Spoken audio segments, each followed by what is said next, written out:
Despite huge efforts over a number of months and further intense negotiations in recent days, we have not been able to secure a deal to save our business. More than 100,000 British tourists are stranded overseas after the world's oldest travel company, Thomas Cook, went belly up. With the airline's fleet grounded, it's now up to the UK government to bring them home in a multi-million-dollar mission. It was like inheriting your grandmother's diamond ring.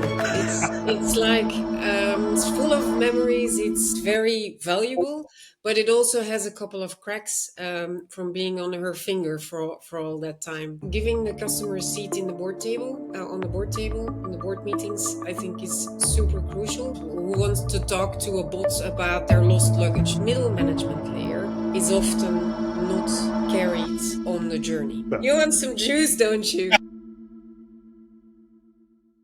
Hi, in 2019, the world watched as Thomas Cook, a 178-year-old travel icon, collapsed almost overnight. But what most people don't know is what happened next. A handful of leaders, operating like a scrappy startup from a basement, began rewriting the story of this legendary brand. Today, Thomas Cook has been reborn as a digital-first, customer-centric travel company.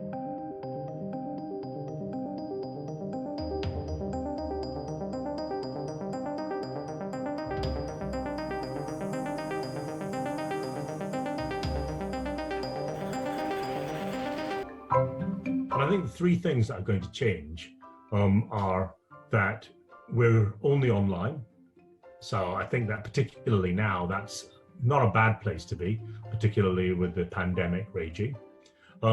We've hired a lot of people who've got deep expertise in travel and a really concrete understanding of what the UK customer wants. And then, of course, we've got the back. And at the heart of this revival is our guest, Jo Migom. Jo is Global Top 100 CDOs 2022, 2025. She is the top 100 most influential women in travel, top 100 women leaders in Europe. What more to say about her? We'll hear directly from her.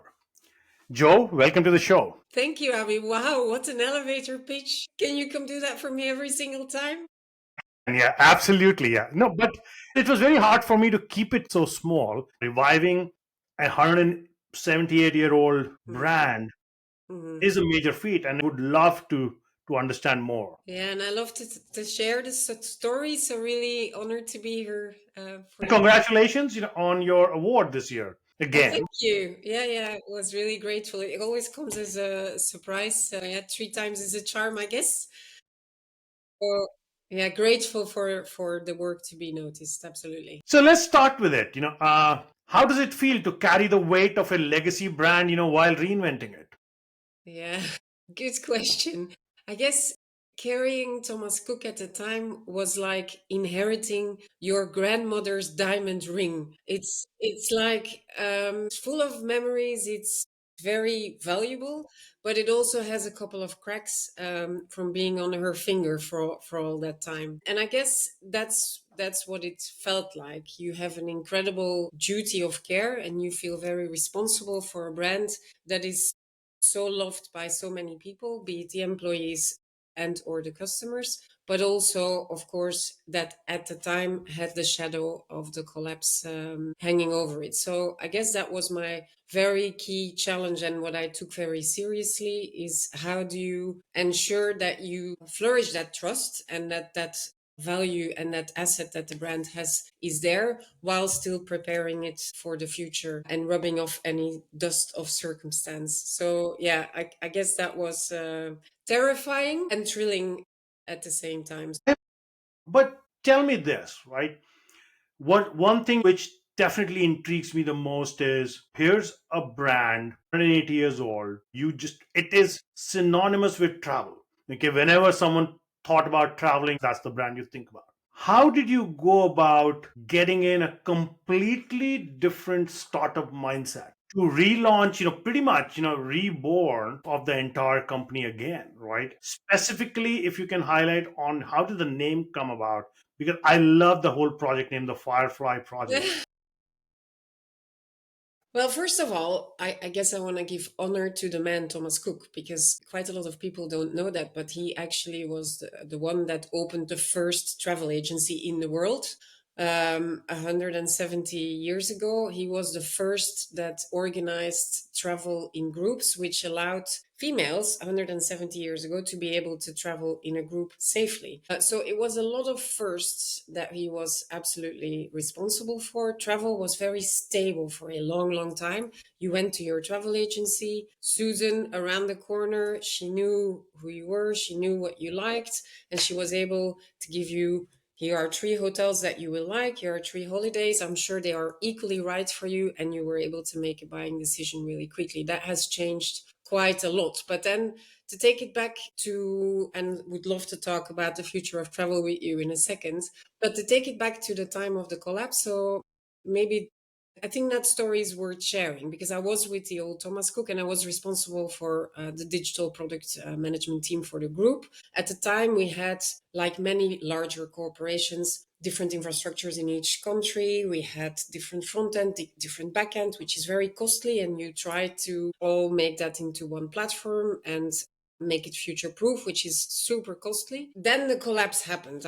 I probably won't go into all of the details as to why, but one thing I would say is that pace of change and being able to stick with that pace of change. And right now, where we are now, I think the pace of change and in technical innovation is the highest it's ever been. So there are definitely lessons there that a lot of organizations, I think, can take to avoid the same results. Where we then basically went is Thomas Cook collapsed. It was the absolute most devastating moment of my career, sitting at my kitchen table with people dialing in. Nobody was really communicating, but communication is really core to my leadership style. So I think it's super important to keep talking to people. And I had at the time, I think it was 70 people in my team. And 5 minutes before I opened the call, I think there were 500 or 600 people dialing in.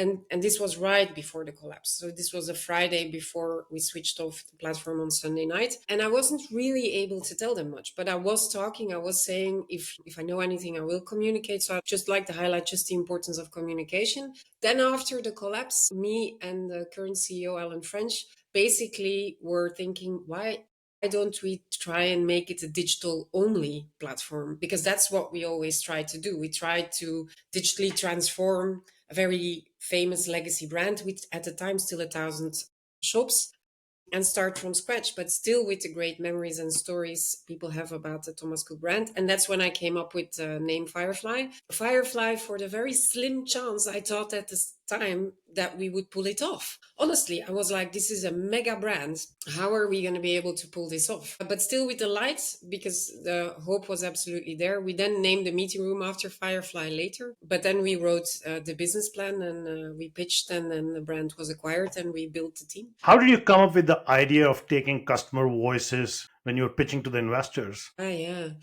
I think it was actually the key thing that saved Thomas Cook, because it's not without risk to acquire such a legacy brand that had a huge collapse. And we went in clearly with some forecasts and costs in terms of what we would think it would take from an MVP point of view. But what I also did was, I think it was 2 weeks after the collapse, I kept asking customers how they felt about the brand. So we used a platform, usertesting.com, where we were able to still communicate with customers. And we confidentially spoke to them, what do you think if it were to come back as a digital only brand, so without the retail shops? And there was this one lady that started crying 2 weeks after the collapse, just on the prospect that this brand that is very personal to a lot of people in the UK, because they link it to all their family memories. It is a holiday is personal. You save a lot of money to have 2 weeks of lifetime memories with your family. It's not a light, low importance product. So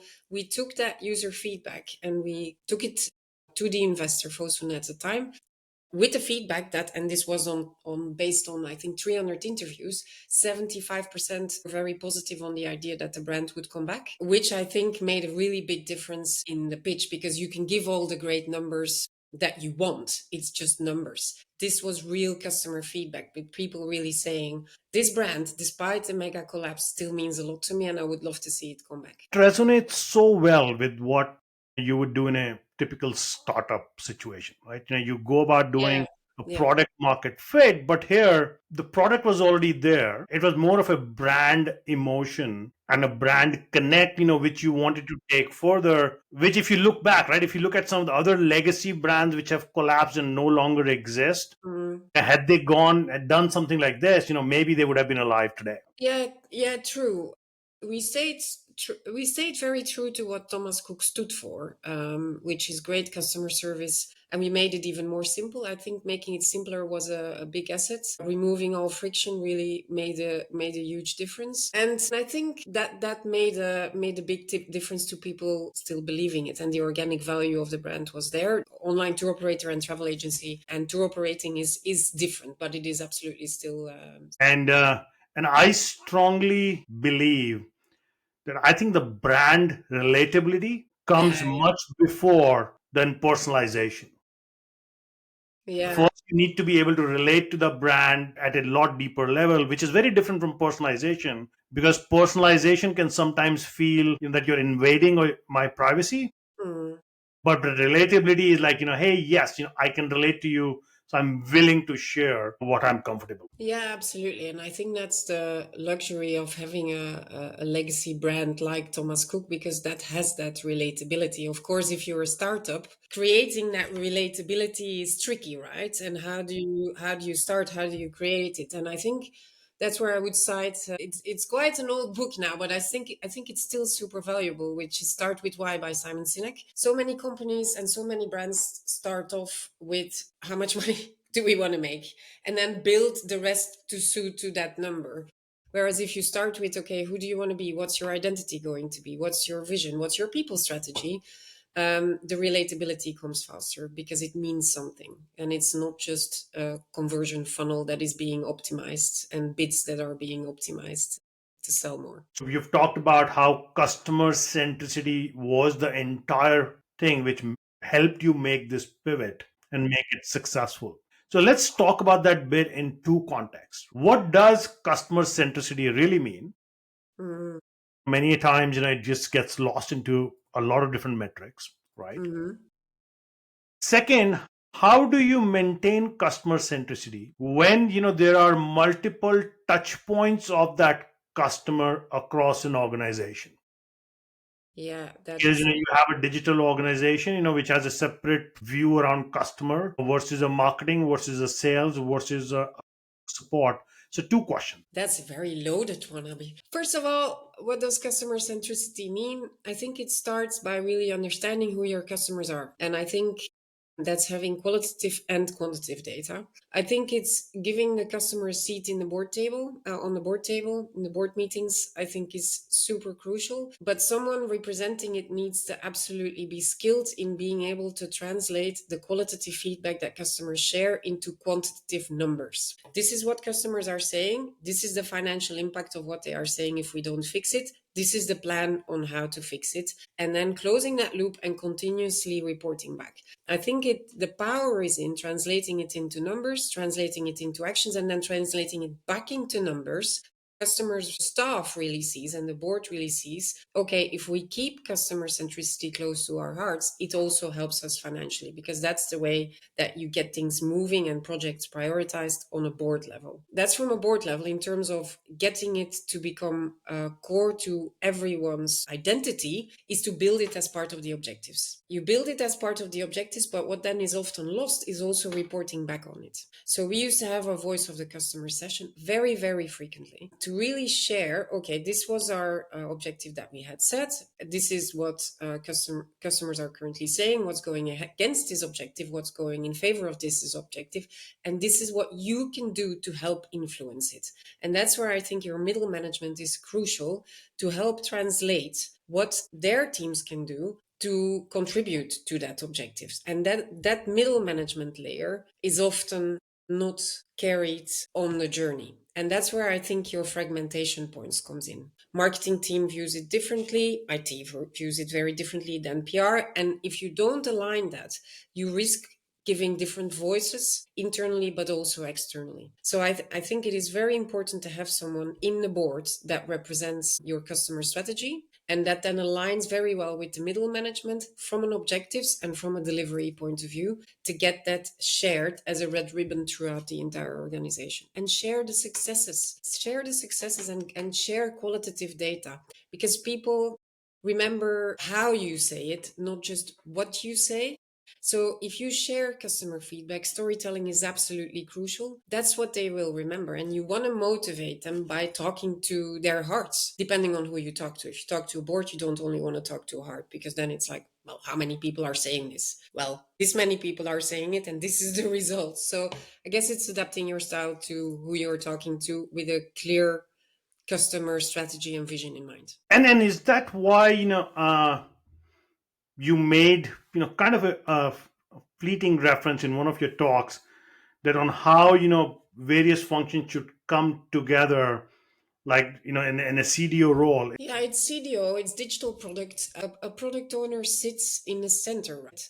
They understand technology, generalistic, unless it's a technical product owner. They understand the industry, they understand the customers, and they understand the company culture and the technology. And the recommendations, the product roadmap that is then built needs to sit in the center of that. I think that's the same for a CDO or a chief product officer role, whatever the title is, but it is absolutely crucial that it is respected within the organization, it is supported by the boards. Otherwise, they won't have any traction. So you talk about middle management, and that brings me to the people aspect, because the core of any strategy, and then you are very passionate about people. Hmm. So let's talk about a few things. One is you are a multilingualist. You speak multiple languages. You have managed and worked in different geographies. How has that helped you shape your perspectives, both from your personal growth and your role? Second, how do you motivate diverse teams in such a troubled times, and leading them through success? And most importantly, your mantra, right? Be kind, be clear, work hard, party harder. So would Don't love to forget get the an last one. example of the last one, the party harder. You want some juice, don't you?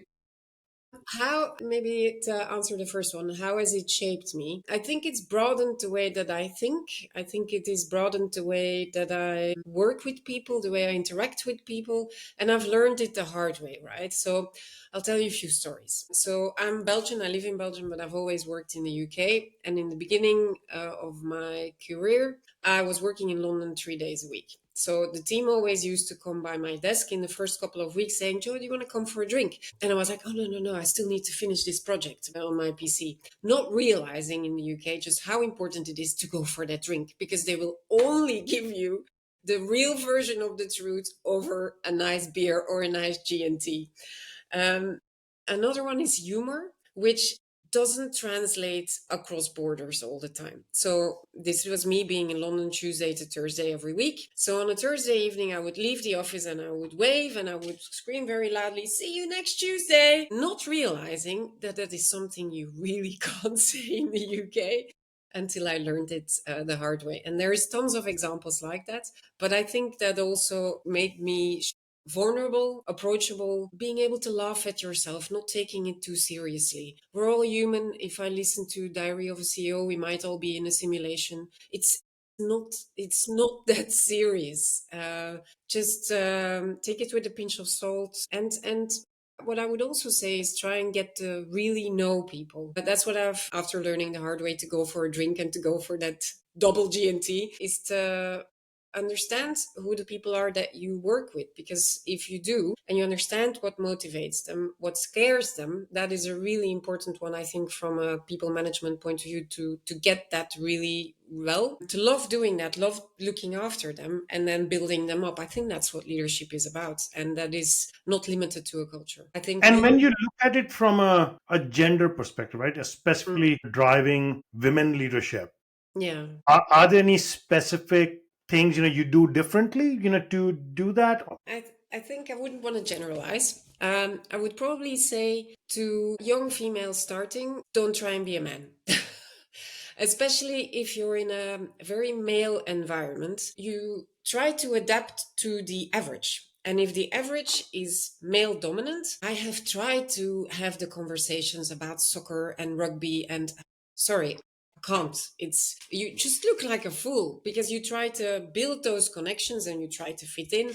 I think that's what I've learned to not try and do. Without generalizing, I think what women are really good at is building cohesiveness, is getting people to work together, realizing what the goal is that the company wants to move to, and getting them to get to that goal collectively. I wouldn't say absence of ego. I have my ego, absolutely. I would lie, and everyone that knows me would say, "Joe, what are you on about?"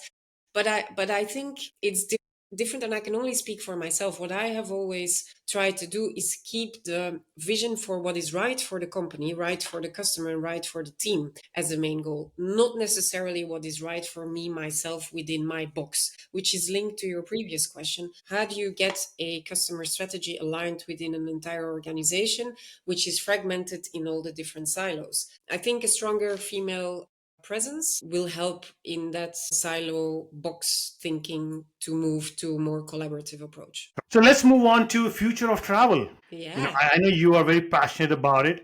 How do you see the future of travel evolving? I love the fact on how you transform Thomas Cook's digital experiences from being a content led experience into then you book it, which was truly transformational. And then reimagining how people should do it. So would love to hear your perspective on first, what is that future? Second, what excites you from an AI perspective, and what is like, please, this makes no sense. Don't even come to me talking about this use case of AI in travel. AI is like do you remember the old content is king, or we are customer centric in a yearly report? That's what AI has become. It needs to be in the yearly report, right? But actually having it as part of your corporate culture and strategy is quite something else. In terms of the future, I'd like to take you back to when Thomas Cook first started and we still had Susan in the streets.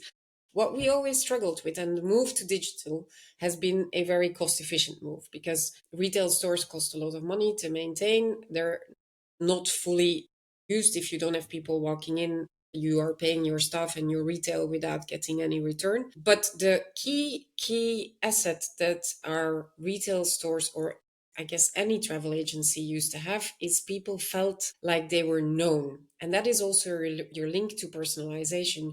You want to feel like it knows you, and that used to be Susan. And the complexity of choice was also not such a big problem because you were given 3 options, like I was saying before. Right now, customers are having to choose between 150,000 holidays. How do you make the right choice for something that is so important? And that's where I think large language models excite me the most, because it gives really for the first time the option to create a Susan at scale.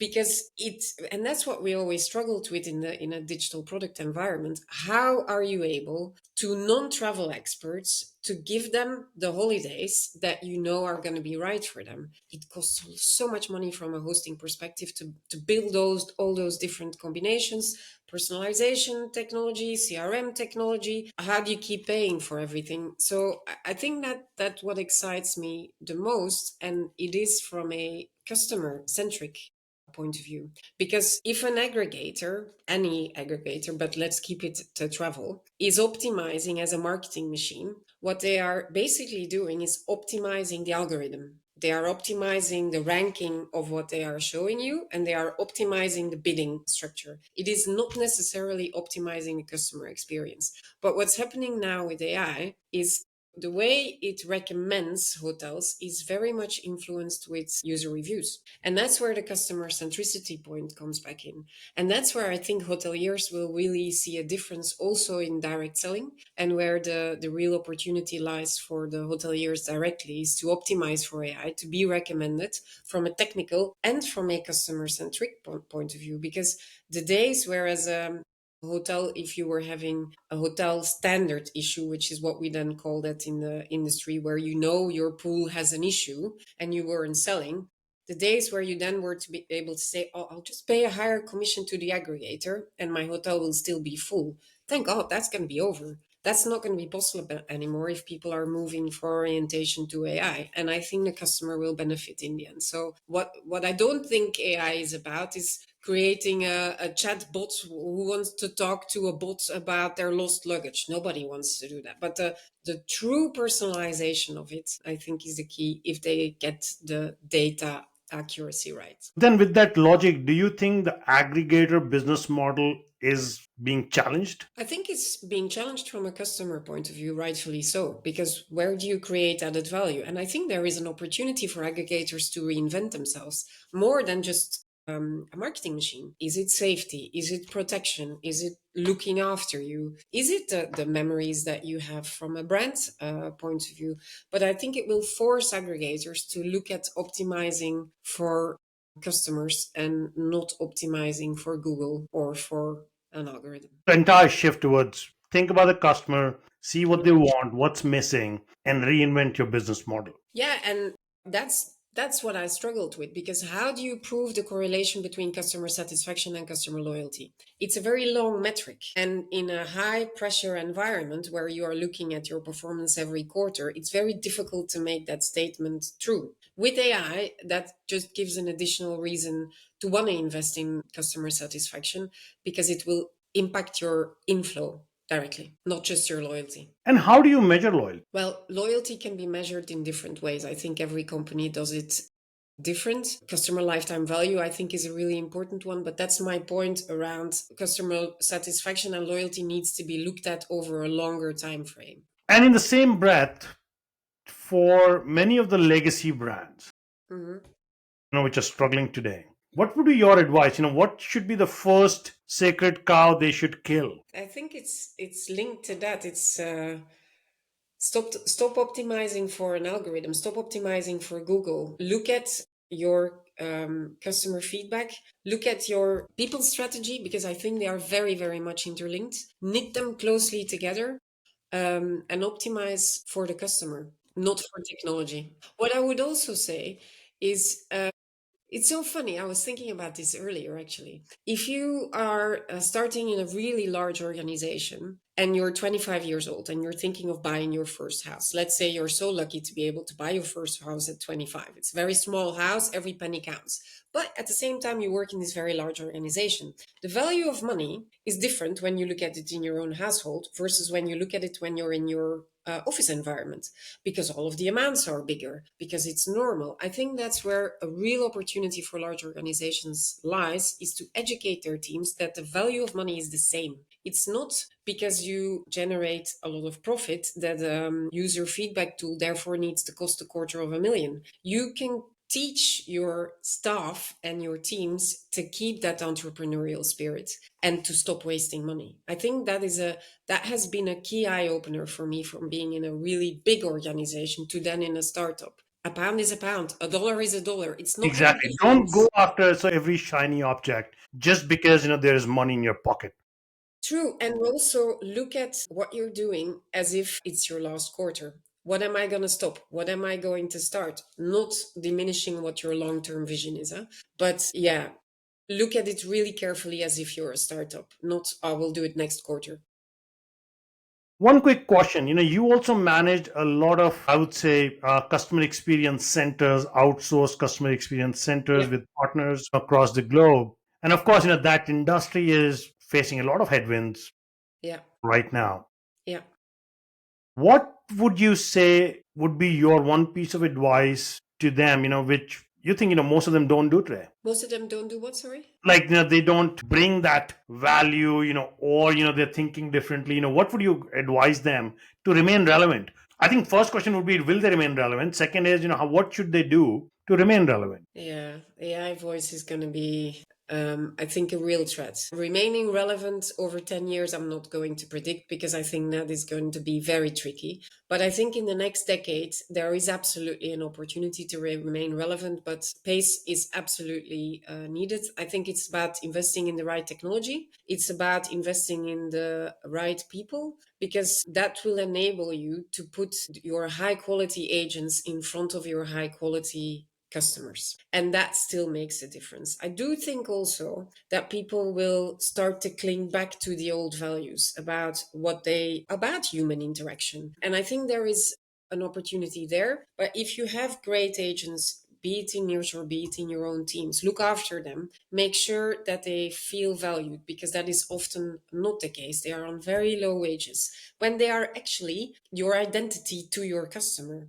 I've always felt really passionate and protective over our call center agents, because I think they do the most important job, actually make the difference to customers. They look after them. So it's giving them the right technology and giving them the right people to look after them, to help steer them, to improve their quality, get the right tools. To AI can help analyze the quality performance of your agents really quickly. You don't need someone listening in to 2% of all conversations, but surround them with the right people, look after them, and give them the right technology. And then it maybe will last another 10 years, not any longer.